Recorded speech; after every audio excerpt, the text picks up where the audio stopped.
추워야 되는데 좀 따뜻해지고 있는 것 같아서 겨울은 추워야 제맛인데 그죠? 네, 따뜻하니까 우리 마음 더 따뜻해지라고 우리 앞뒤 좌우 식구님들끼리 서로 인사하는 시간 갖겠습니다. 안녕하십니까? 네.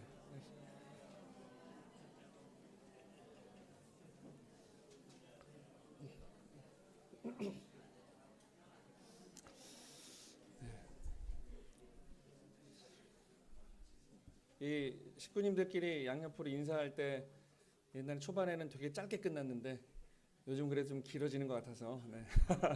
인사는 좀 길게 해도 좋은 것 같습니다. 이제 연말이 되고 또 요즘 어, 뭐 몇 번 말씀드렸지만 뭐 응답하라 그 드라마도 뭐 옛날을 추억하고 그래서 요즘 옛날 생각을 많이 해보게 되는데요. 예전에는 크리스마스가 이제 얼마 안 남았는데 한 11월 중순부터 길거리에 캐롤도 울리고 뭐 트리도 많이 좀 장식해 놓고 뭔가 그래도 크게 막 부유하지 않았지만 마음은 그래도 캐롤도 들으면서 서로 좀 크리스마스가 되면 따뜻한 그런 모습이 보였는데 요새는 길거리 가면 트리를 볼 수 없습니다. 아예 그 캐롤송은 들을 수도 없고요. 왜 그런가 했더니 예전에는 그 길거리에 많이 틀어놨었잖아요. 근데 지금은 법 저작권법 때문에 틀지를 못한답니다. 틀면 돈을 내야 되기 때문에 그러니까 어떻게 보면 좀 세상이 되게 각박해져 가는 거죠. 그래서 이렇게 트리를 양쪽에다가 한번 만들어 놔봤습니다. 저 너무 트리만 보지 마시고 저도 좀 봐주시고요. 네.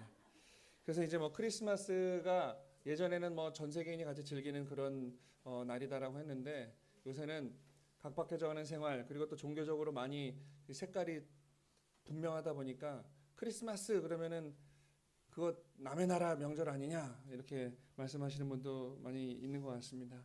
뭐 그런 걸 떠나서 우리가 그 예수님의 성탄을 함께 축하하고 물론 아버님 말씀에 의하면 예수님의 탄신일이 12월 25일이 아닌 건 아시죠? 네. 1월 3일인가요? 네. 그렇다고 해서 우리가 또 통일교에서는 1월 3일 날 크리스마스를 하겠다 그러면 또 이단 소리 들을 것 같아서 네. 아무튼 전 세계가 함께 즐거워하는 시간 연말이 됐으면 좋겠습니다. 그리고 우리 식구님들 많이 가슴이 따뜻했으면 좋겠고요.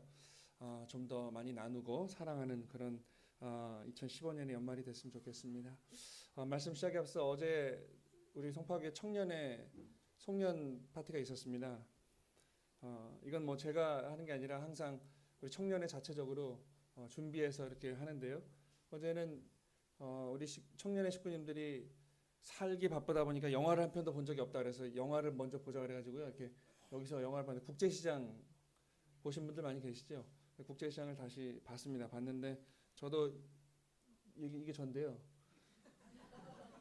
보면서 어제 참 눈물을 많이 흘렸습니다. 뒤에서. 그 예전에 그 아마 여기 주인공이 딱 보니까 1943년생으로 나오더라고요. 저희 부모님 세대가 정말 일제시대 때 태어나서 6.25 전쟁을 겪고 그리고 이 격동기의 시대를 살았던 그런 영화를 보니까 참 마음이 뭉클해지는 그런 시간을 가졌습니다. 그래서 그러한 또 우리 선교사분들도 많이 눈물 흘리시고 눈이 빨개져가지고 파티인데 전부 다 눈이 빨개져가지고 어떻게 그리고 이 영화를 본 다음에 이제 밑에 내려가서 이렇게 출장 뷔페를 불렀어요. 또 청년의 식구님들이 뭐 십시일반 모아서 이렇게 출장 뷔페를 모아서 같이 맛있는 식사를 또 나눴습니다. 여기가 우리 권사님들 식사하는 방입니다. 어디 뷔페집이 아닙니다. 네. 그리고 그 다음에 이제 이 후반기에 생일자들 또 이렇게 전부 나와서 생일 파티도 좀 하고요. 네. 그리고 이제 뭐 제가 좀 마지막에 인사말도 좀 하고 그리고 마지막에 이렇게 같이 사진을 찍었습니다. 우리 여기 다막기상 보니까 하트 하자 그랬는데 이렇게 하시는 이게 요새 유행한다는 거잖아요. 보니까 내가 요만큼만 사랑한다 그게 아니라 이렇게 하트 모양이 아닙니다.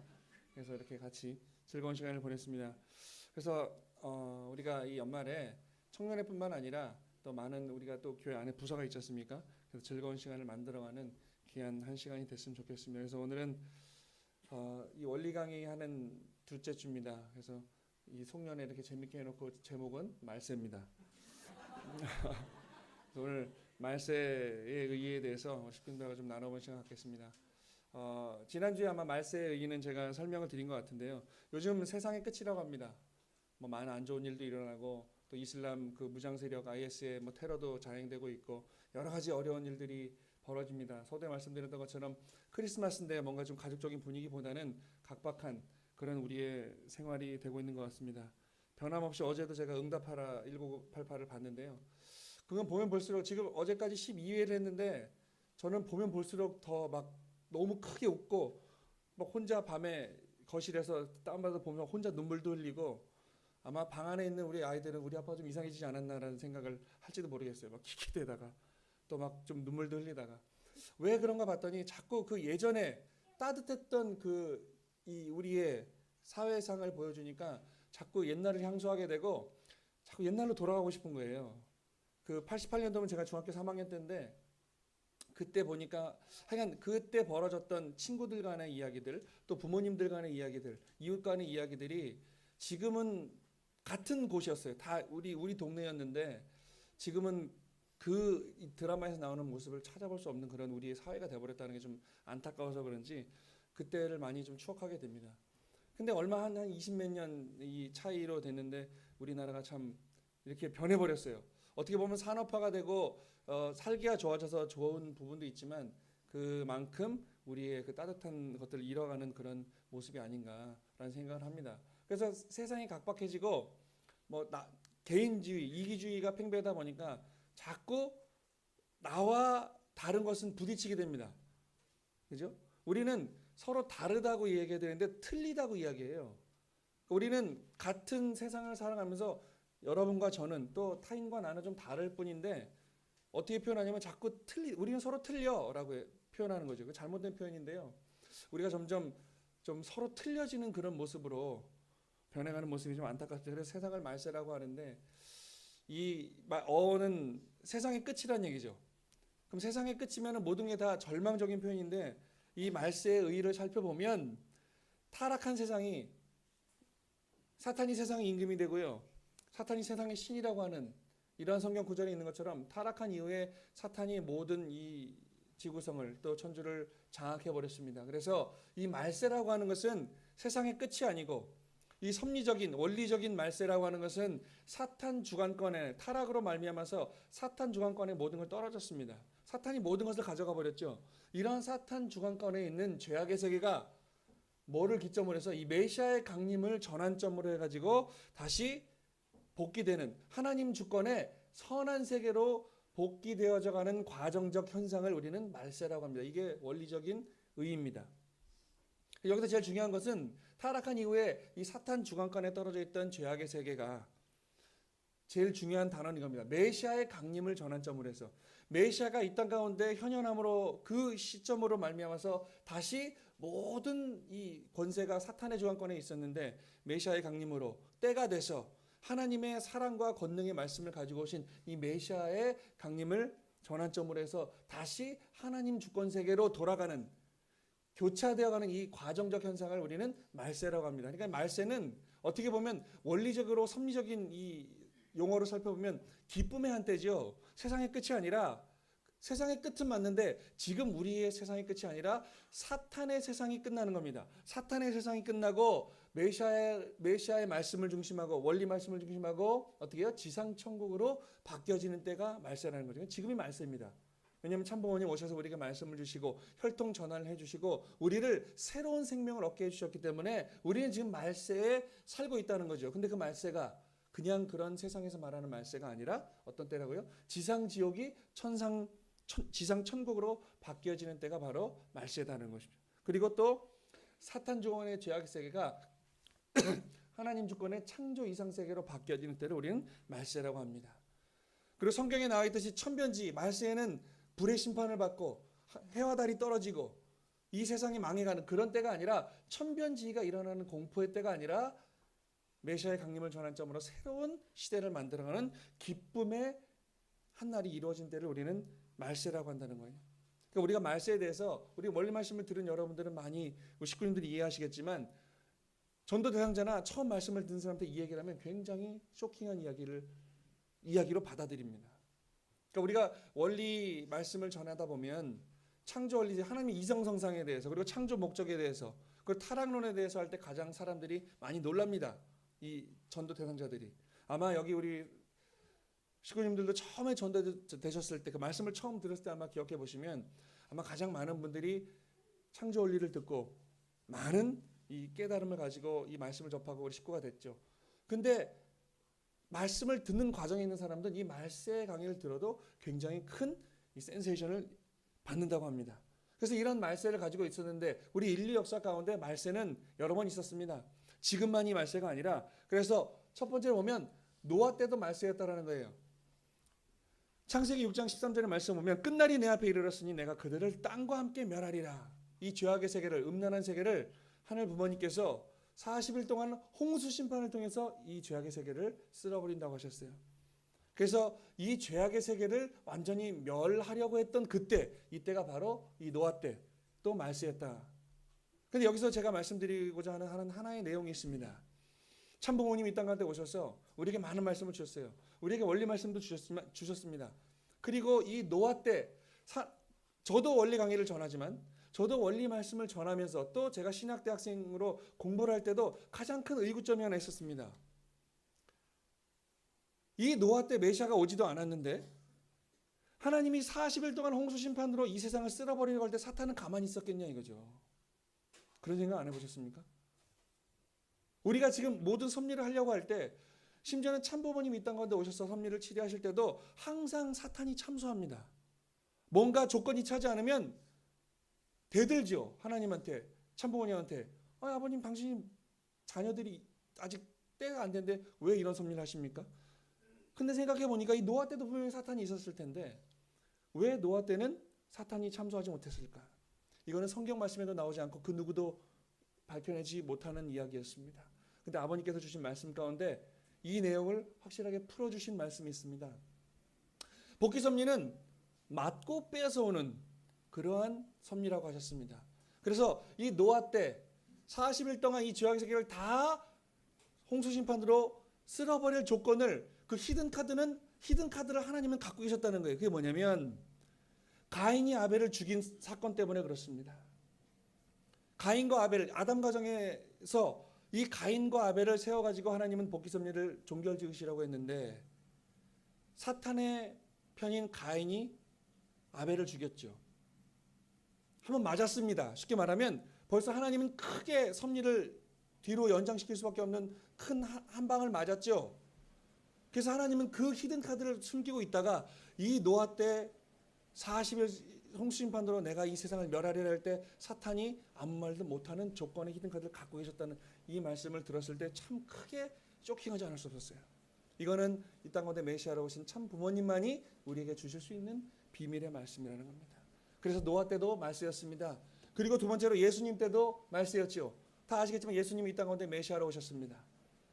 아담 가정에서 타락으로 말미암아서 모든 걸 다 사탄에게 뺏기고 4,000년 만에 복귀 섭리가 계속 중심의 실수로 말미암아서 연장돼 그 이후에 4,000년 만에 예수님이 이 땅 가운데 오셔가지고 이 말씀 심판으로 세상을 멸하러 오셨습니다. 요한복음 5장 22절의 말씀을 보면 예수님은 스스로 심판주로 오셨다고 말씀을 하셨습니다. 그렇기 때문에 예수님 때도 말세였죠. 그리고 세 번째로 예수님 재림 때도 말세입니다. 그러니까 지금도 말세라는 이야기죠. 참부모님 재림주로 이 땅 가운데 오셨습니다. 성경에 누가복음 17장 26절의 말씀을 보면 노아의 때에 된 것 같이 인자의 때에도 그러하리라.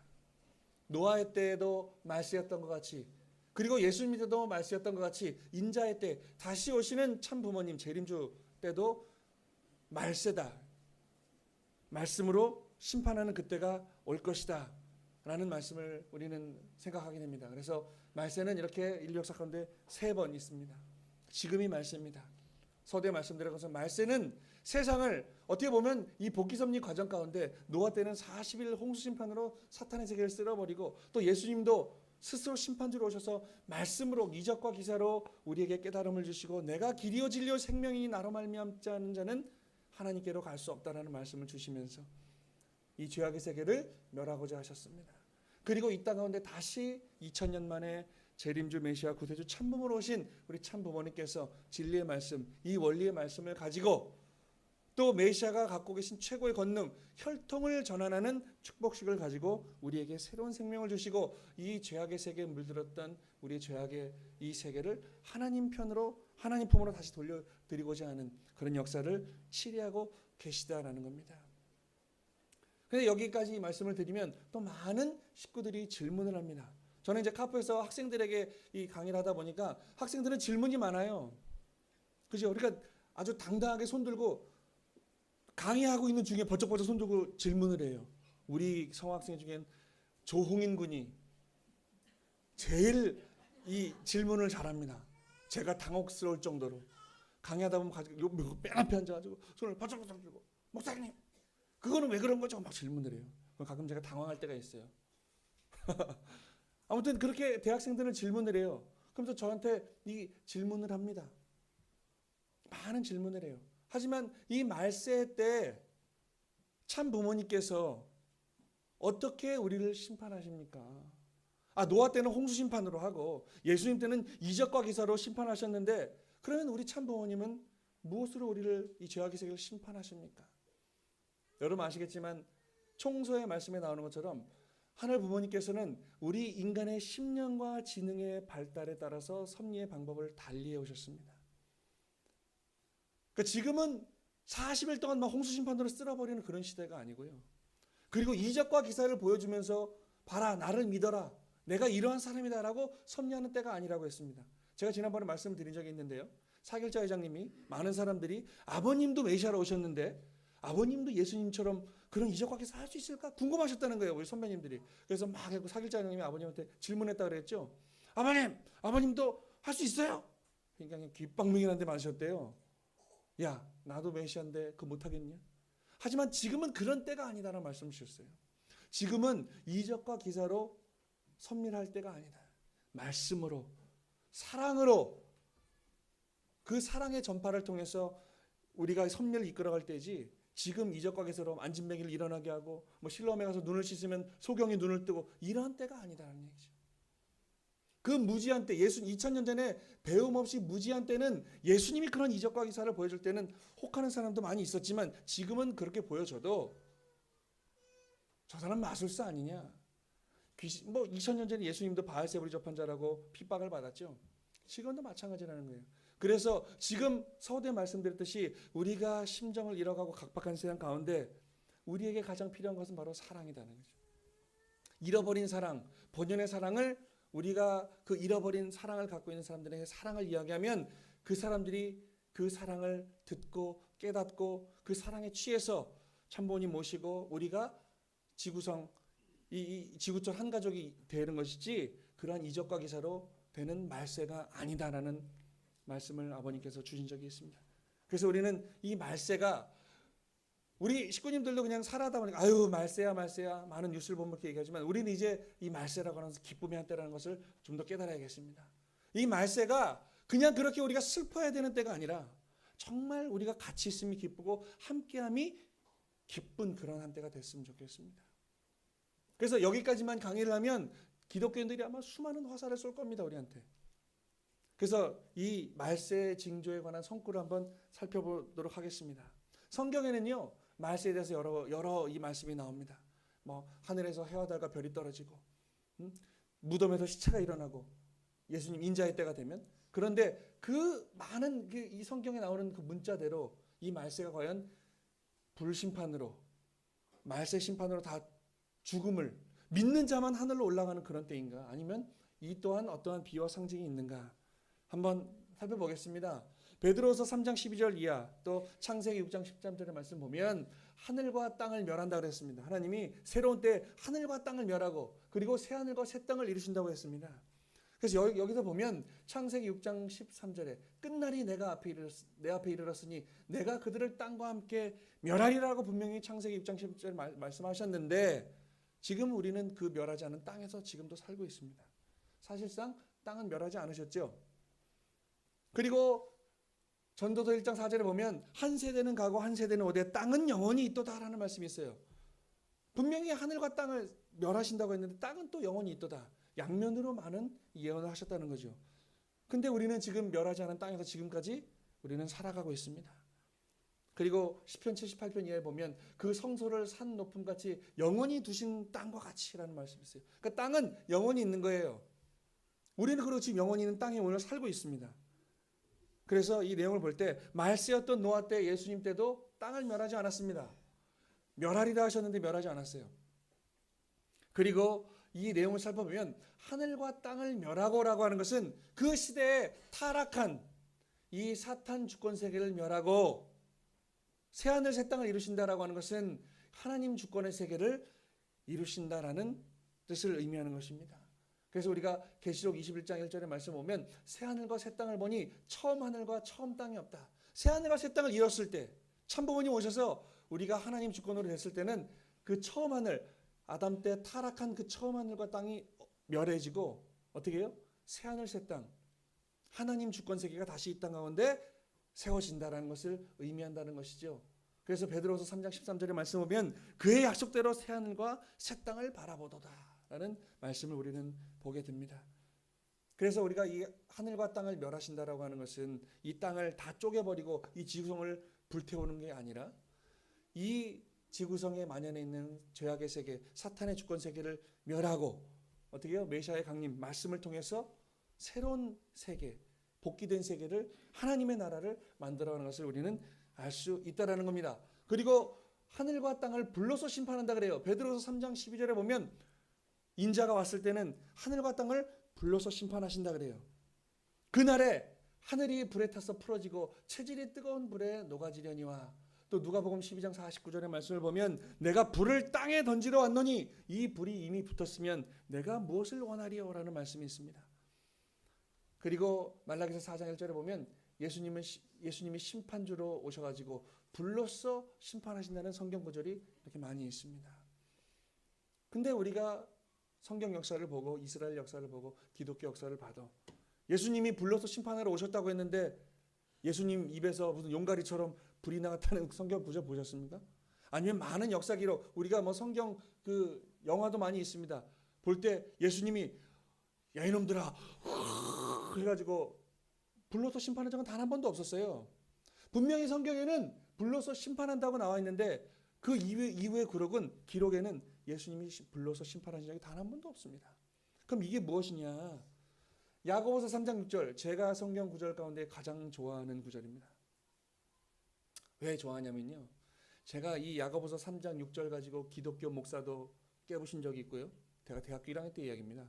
20살 때 원리도 제대로 모르는 제가 원리 수련 갔다가 우리 저 지금 청평의 이성 원장님한테 원리 강의 들을 때 니네들 절대 잊지 마라. 나중에 기독교인들이 집에 찾아오고 붙었을 때 학교에서 니들 붙었을 때 다른 거 다 몰라도 야고보서 3장 6절만 보면 니는 다 이길 수 있다. 그래서 이것만 기억하고 있었어요. 혀는 곧 불이다. 야고보서 3장 6절의 말씀이 이겁니다. 혀는 곧 불이다. 그럼 이게 무슨 말씀입니까? 불로써 심판하신다고 했는데 그 불이 혀라 그래요. 혀가 뭐예요? 혀는 말씀을 의미하죠. 그리고 어떻게 이 불은 진리의 말씀, 즉 불로서 심판한다로 한 말씀은 우리가 그 이후에 성경 말씀을 봐도 예수님이 불로서 쳐 죽인 그런 일화는 단 한 번도 나오지 않아요. 그러면 이 불심판은 뭐냐? 곧 혀의 심판이다. 말씀의 심판이다라는 것이죠. 그래서 우리는 어떻게 해요? 말씀을 듣고 은혜 받았대 뭐 받았다 그래요? 불 받았다 그러죠. 왜 제가 이 야고보서 3장절을 가장 좋아하냐면요. 저는 이 신학대학교 1학년 때 이거 제가 한번 간증했던 것 같은데요. 일요일 날 예배 끝나고 자취방에 돌아와서 친구들 셋하고 라면을 거하게 끓여 먹고 낮잠을 잡니다. 자는데 누가 자취방을 두드려요. 그 문을 열었더니 웬 이 기독교 목사님하고 전도사님하고 우리 방에 전도를 왔어요. 또 우리는 어렸을 때 너무 교육을 철저하게 받아가지고 기독교인들이 찾아오면 절대 그냥 보내지 말아요. 우리는 자신도 없었어요. 어떻게 기독교 목사님 얘기해요? 일단 들어오세요. 자취방에 모셨어요. 그리고 차 한잔 내드리고 어떻게 오셨습니까? 그러니까 주님의 말씀을 전하러 왔다는 거예요. 이제 세상의 끝이 말세가 됐으니 이제 머지않아 구름 타고 예수님이 오시면 믿지 않는 자들은 다 구름 타고 위에서 그냥 불덩어리를 던진다는 거예요. 예수님 바쁘실 거예요. 70어깨 던지셔야 되니까. 얼마나 바쁘시겠어요. 아마 어깨 아프실 겁니다.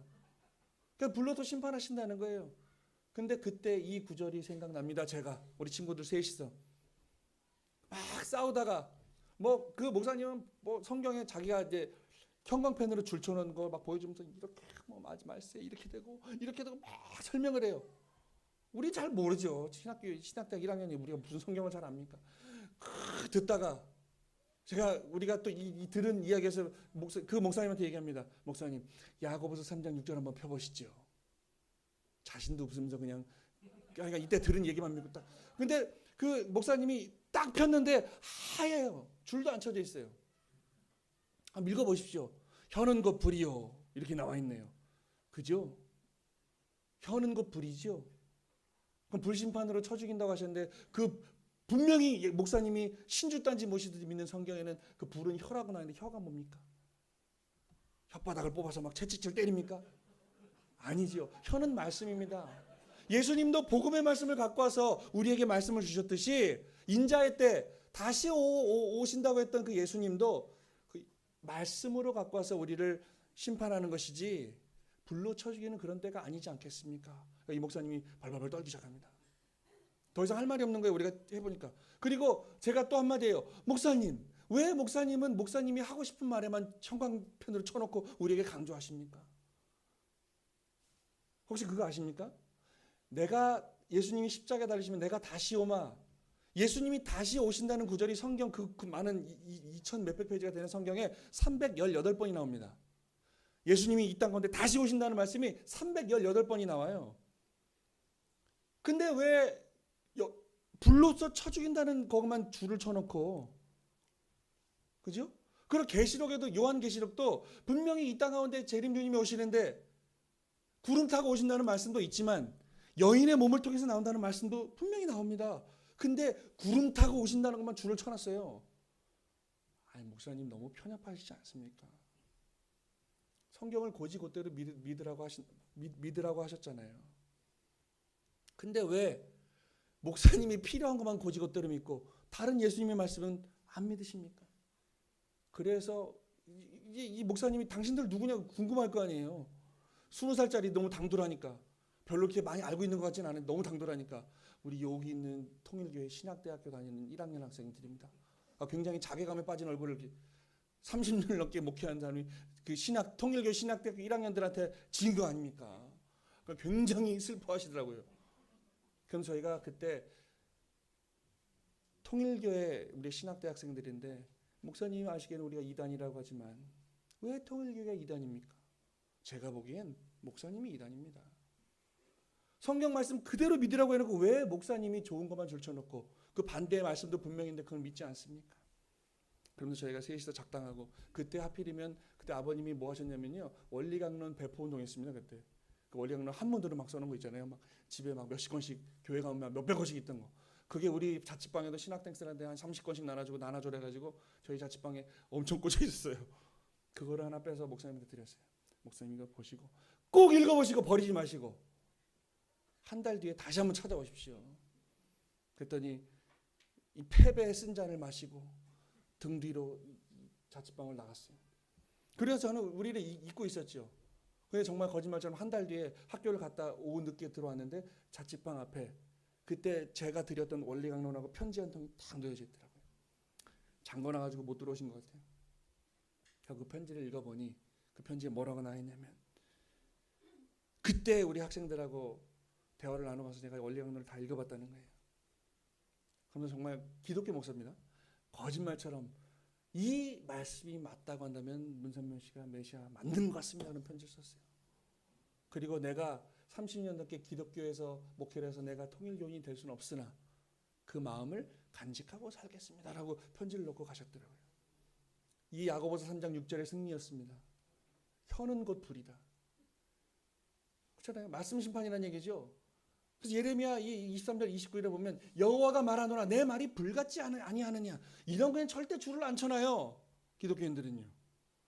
쳐 죽인다 막 이런 거 봐요.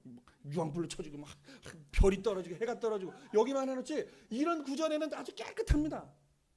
그래서 우리가 원리 말씀 조금만 이해를 하면, 그럼 제가 이 성학생들이나 대학생한테 강의할 때도 니네 절대, 저도 들으니 교육 받은 거니까 절대 야고보서 3장 6절 잊지 말아라 교육을 합니다. 그래서 하늘과 땅을 불러서 심판하는 것은 진짜 믿지 않는 자를 불러 쳐 죽이는 게 아니라 말씀의 기운으로 참사랑의 말씀으로 우리의 마음을 다시 되돌려서 하나님 품으로 돌리는 것이 바로 이 불심판의 의미라는 이야기죠. 그러니까 지금도 저 명동에 사거리 가면 아직도 그 예수천국 불신지옥 외치는 분들 계세요. 그죠? 그분들은 아직도 그 휴거예요, 휴거. 예수님이 오자마자 들려 올라간다는 거예요. 제가 지난번에도 우스갯소리 말씀드렸는데 지금 이 시간에 만약에 예수님이 오면 우리는 다 죽습니다. 들려 올라가야 되는데 다 머리 쪄 죽겠죠. 그러니까 예수님이 올 때는 그러니까 예수님이 진짜 사랑의 예수님이라면 진짜 구름 타고 오신다면 예수님이 한 이틀 전에 정도 이 공개 방송을 한번 하셔야 돼요. 내가 이틀 전에 가니까 몇 월 몇 시 어디로 가니까 다 밖에 나가 있어라. 건물에 있으면 다 머리 쪄 죽는다. 우스갯소리지만 그러니까 그렇게 들려 올라가는 휴가가 아니라 그죠? 참 부모님께서 우리에게 주신 말씀은 우리가 말씀을 가지고 내가 죄악의 세계에서 잘못 생각했던 것, 죄를 짓고 살았던 것을 회개하고 사랑하지 못했던 것을 회개하고 하나되지 못했던 것을 회개하고 우리가 그동안 하나님을 우리 예수님을 잘못 이해했던 것을 회개하고 어떻게 해요?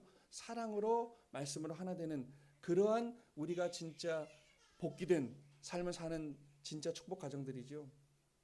그래서 이 불심판은 이러한 내용을 가지고 있습니다. 또 말씀 심판의 선고 의미 있습니다. 요한복음 12장 48절의 말씀을 보면 나의 한 그 말이 마지막 날에 저를 심판한다.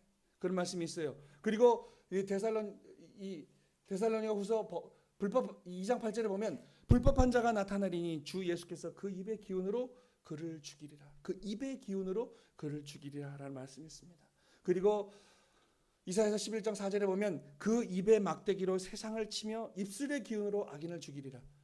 참 이 기독교들의 이 내용만 알고 있어도 그 불심판이 그런 심판이 아니라는 걸 쉽게 알 수 있을 텐데요. 그러니까 아마 저는 그렇게 생각합니다. 그 기독교에서 신학대학을 다니고 공부하는 분들도 아마 그렇게 교육을 받으셨겠죠. 그러니까 그 구절만 보이겠죠. 그죠? 다른 구절은 그래 중요하게 느껴지지 않는 거예요. 믿어야 천국 간다. 예수님이 오시면 믿지 않는 사람 불심판으로 쳐 죽이고 니네는 다 하나님의 세계로 들려 올라간다라는 것만 머리에 막 가득하니까 다른 구절은 보이지가 않는 거죠. 그런 것 같습니다.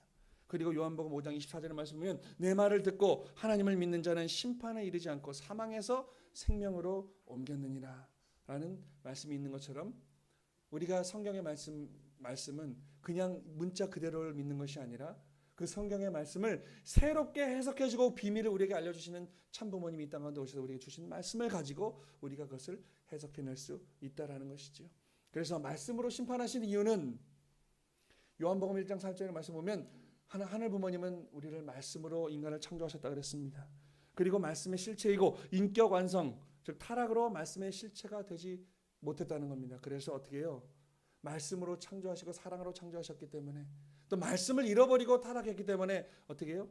다시 회복하기 위해서는 새로운 진리의 말씀을 가지고 심판할 수밖에 없다라는 것이죠. 그래서 모세 때 십계명을 받았죠. 근데 이 땅 가운데 재림적으로 예수님이 오셨죠.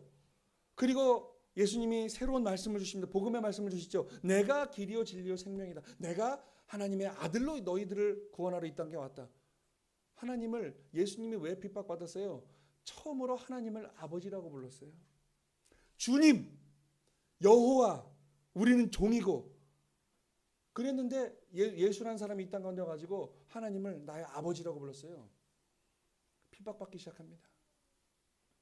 새로운 시대에 새로운 말씀을 가지고 인자가 나타났을 때 그죠? 2000년 지난 지금은 참부모님께서 예수님의 말씀보다 수십 단계 업그레이드된 새로운 진리의 말씀을 가지고 그죠? 아담 에아가 왜 타락했는지 하나님은 어떤 분인지 하나님이 이 땅 이 피조 세계를 인간을 창조하신 그 창조 목적이 무엇인지를 밝혀주는 말씀을 가지고 참부모님 오셔서 이 죄악의 세계를 다시 하나님의 세계로 복귀하는데 어떻게 참부모님이 무력을 쓰신 적이 있으신가요? 참부모님이 힘을 써서 이 세상을 복귀하려고 몸부림치신 적이 있습니까? 없습니다. 철저하게 사랑으로 말씀으로 참부모님은 이 땅을 치유하고자 하셨다는 것이죠. 그리고 무덤에서 시체가 일어난다는 구절이 있습니다.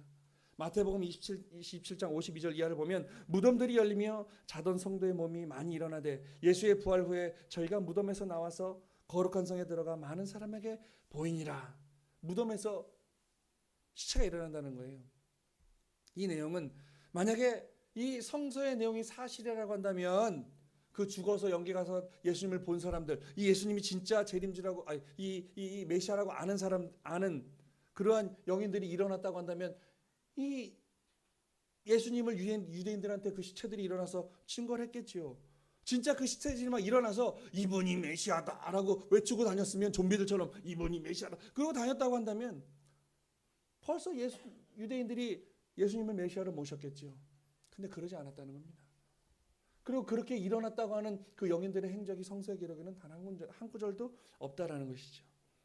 그리고 또 하나 모세와 엘리야가 변화산상에서 예수님 앞에 나타났던 것처럼 재림 부활을 위해서 지상에 재림하는 그 영인들을 영안으로 보고 기록한 것이는 진짜 무덤에서 막 시체가 일어나는 것이 아니라 재림 부활을 통해서 일어나는 영적인 현상을 보고 기록한 것이다라는 것이죠. 그렇게 한다면 무덤에서 이 시체들이 일어난다는 거예요. 예수님이 오시면. 그럼 그 무덤이라고 하는 것은 또 무엇을 의미하는 것일까? 예수님에 의해 열려진 낙원입니다. 낙원에서 보면 구약의 영영체급 영계보다 이 영계는 보다 어둠의 세계라는 거예요. 자, 이 예수님은 축복을 받지 성혼을 하지 못하고 가족을 이루지 못하고 그 뜻을 이루지 못하고 십자가 밖에 돌아가셨기 때문에 천국에 가지 못하셨습니다. 다 아시겠지만 낙원에 계시죠. 그래서 이 예수님에 의해 열려진 낙원, 그동안 예수님이 오시기 전까지 4,000년 동안은 모두가 다 이 사탄의 세계였기 때문에 지옥밖에 없었습니다. 영계가 지옥밖에 없는 거예요. 근데 예수님에 의해서 낙원이 처음 열리게 됐죠. 이 보다 밝은 세계 낙원에서 보면 이 영영체급 영계는 보다 어두움의 세계이기 때문에 그거를 무덤으로 표현한 것입니다. 그렇기 때문에 어떻게 해요? 우리는 이 영영체급 영인의 세계, 즉 뜻을 이루지 못하고 가장 저급한 지옥이 있는, 어떻게 보면 지옥이라고 표현할 수 있겠죠. 이 세계는 낙원이나 지금 우리가 축복가정들이 가는 천국에서 보면 굉장히 어둠의 세계라는 겁니다. 그래서 이 어둠의 세계를 무덤으로 표현한 것입니다. 그리고 지상인간들이 끌어올려 공중에서 주를 영접하고, 이게 가장 큰 문제가 되는 것이죠. 구름 타고 오실 때 우리가 들어 올라가서 예수님을 영접한다는 거예요.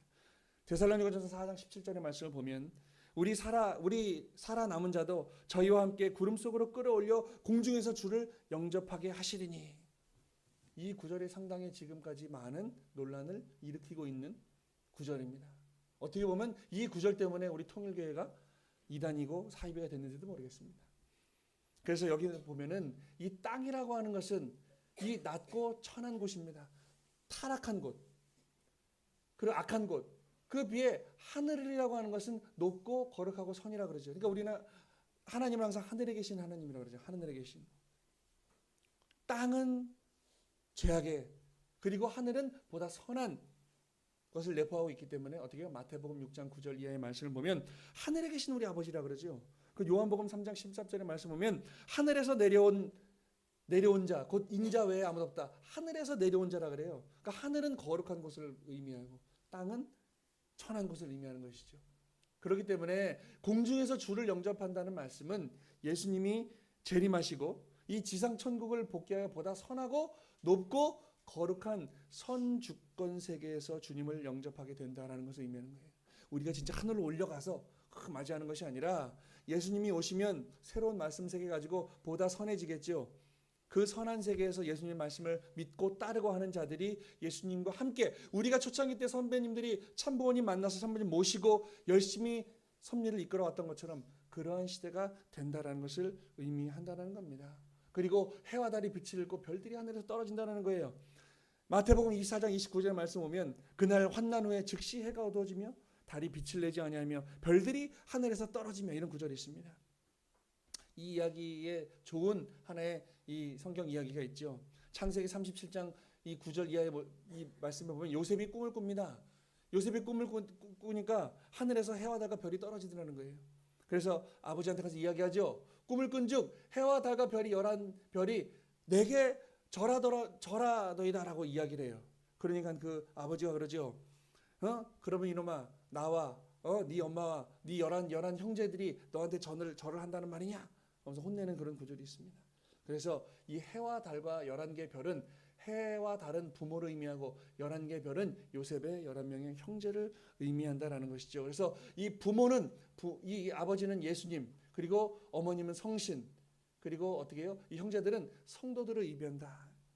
그래서 예수님이 이 땅 가운데 오셨을 때 예수님도 하늘 부모님의 축복을 받고 이 성신을 맞아서 가정을 이루고, 그리고 나서 자녀를 번식하고 또 이 원죄를 청산해주는 메시아의 사명을 다해 나가다 보니 이 성도들이, 지금의 우리의 모습을 보면 참 부모님, 참 아버님이 이 땅 가운데 메시아로 오시고, 아까 우리 이 영상에서 봤듯이 어머님도 독생녀를 하늘이 준비하셔서 아버님과 성혼을 이룬 터전위에 참 자녀님들이 생산되고, 그 이후에 3가정, 33가정, 36가정이 되죠. 그리고 72가정, 124가정, 330가정 이후에 쭉 선배님들의 축복을 받으십니다. 그리고 거기서 원죄 없는 2세들이 태어나게 되죠. 이런 내용들을 볼 때 어떻게 해요? 우리는 새로운 세계를 이루고자 오신 분이 바로 메시아라는 거예요. 죄악의 세계를 다 청산해버리고 하늘 부모님이 태초에 꿈꾸셨던 그 창조 이상을 이루고자 이 한 분이 이 땅 가운데 오셔서 우리를 지금 이 자리에 있게 해주셨다는 것이죠. 우리가 불로 비유하면 이 모세 때는 불의 크기를 촛불로 비유할 수 있겠습니다. 그리고 예수님 때는 그 불의 크기가 전깃불이라고 한다면 재림 주님이 이 땅 가운데 오실 때는 태양빛과 같은 그러한 모습으로 우리를 치리하신다. 모세는 율법으로 유대 민족을 이끌었습니다. 예수님은 복음의 말씀으로 이 유대 민족을 이끌었죠. 근데 어떻게 해요? 이 재림 주님이 오시기 전까지 모세와 예수님 전부 다 유대교인들, 유대 민족의 불신으로 말미암아서 그 불이 다 꺼져버리게 되죠. 그리고 어떻게 해요? 재림 주님 이 땅 가운데 새로운 말씀을, 복음의 말씀보다 더 고차원적인 새로운 진리의 말씀, 이 원리 말씀을 가지고 2000년 동안 재림 주님을 맡기기 위한 기독교인들을 치유하시고 이 땅 가운데 하나님의 나라를 이루고자 하셨지만은 기독교인들의 불신으로 말미암아서 참 부모님 스스로가 다시 고난의 도전을 갈 수밖에 없었다라는 이야기죠. 그래서 끝날 이 성도들의 이 실족을 염려하시는 이 하늘 부모님의 이 모든 이 유대민족과 유대교인들과 기독교인들이 만약에 그 오신 분을 믿지 않고 그분을 핍박하다 한다면은 이 성도들의 실족, 즉 하나님께로 돌아가지 않고 사탄의 주관에서 더 힘든 삶을 살게 되는 것을 염려하신 내용을 우리는 볼 수 있습니다. 누가복음 18장 8절의 말씀을 보면 인자가 올 때 세상에서 믿음을 보겠느냐. 마태복음 7장 23절의 말씀 보면 불법을 행하는 자들아 내게서 떠나가라 라는 말씀을 예수님이 말씀을 주셨습니다. 그래서 오늘날 이 말세의 의미와 또 이 불심판, 그리고 이 구름 타고 오신 예수님, 이런 성서의 내용을 이 원리 말씀으로 풀어보니 그렇게 예수님이 구름 타고 오시는 것이 아니라 이 땅 가운데 참 부모님 오셔서 실체적으로 우리 부모님으로 오셔서 타락으로 잃어버렸던 하나님의 근본된 그 뿌리 혈통을 다시 하나님의 혈통으로 접붙여 주시는 역사를 통해서 우리가 원죄를 청산하고 새로운 역사를 만들어가는 우리 통일가의 자랑스러운 축복 가정들이 되었다는 거예요. 그래서 우리는 여기서 우리만 이 말씀을 가지고 여기에 머물러서는 안 된다라는 것이죠. 그러니까 오늘 참 어머님께서 아버님 돌아가시고 3년이 지난 오늘날 우리에게 주시는 말씀이 식구들이 하나 돼야 된다, 사랑해야 된다. 그럼 그 다음 하나가 되면 어떡합니까? 하나 된 터전을 가지고 우리는 밖으로 나가서 참 부모님이 이 땅 가운데 오셨음을 알려야 된다, 외쳐야 된다. 그 혈통을 우리가 뿌리 내려야 된다는 말씀을 주십니다. 오늘날 우리가 이 말씀, 원리 말씀을 머리에는 다, 제가 지금 아마 이 강의는 아마 다 답을 다 아실 거예요. 그 불은 곧 혀. 말씀 심판이다 그러면 여기서 진짜 이러시는 분은 아마 한 분도 안 계실 거예요. 예전에 몇십 년 전에 하셨죠. 오늘날 우리는 엄청난 은혜를 받았습니다. 참 부모님이 이 땅 가운데 오셔서 우리는 축복을 받고 원죄를 청산했으나 우리 저 많은 2세들도, 저도 2세지만 우리가 어떤 피를 갖고 있는지 그 의미가 뭔지 진짜 막 뼈저리게 막 눈물을 하면서 통곡을 하면서 아버님께서 범례골에서 하나님의 심정을 깨닫고 땅을 치면서 내가 하나님의 이 나라를 복게 드리겠다고 몸부림치셨던 그러한 느낌은 우리가 받을 수 없더라도 그 이 혈통전환의 가치가 얼마나 위대한 것을 우리가 이제 서서히 말씀 공부와 사랑의 나눔을 통해서 실체적으로 내 피부 속 깊이 뼛속 깊이 깨달아 가야 되겠습니다. 우리는 너무 큰 것을 값없이 받다 보니까 어떻게 보면 좀 우리 통일가의 모든 식구들은 말씀을 중심하고 교만하게 됐는지도 모르겠습니다.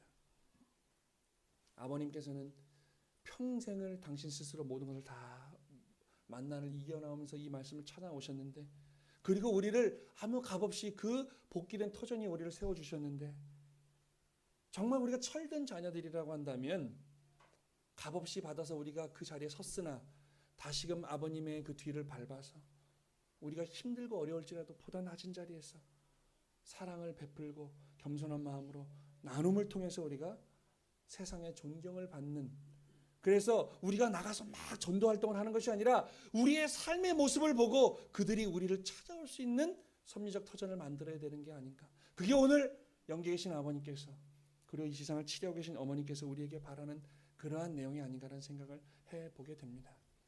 하지만 우리는 너무 심각해할 필요는 없을 것 같습니다.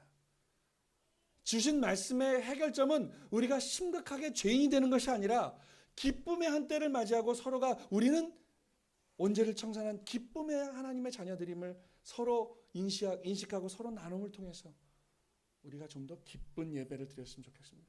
우리가 이 자리에 모일 수 있는 것이 기쁜 한 날이 됐으면 좋겠습니다.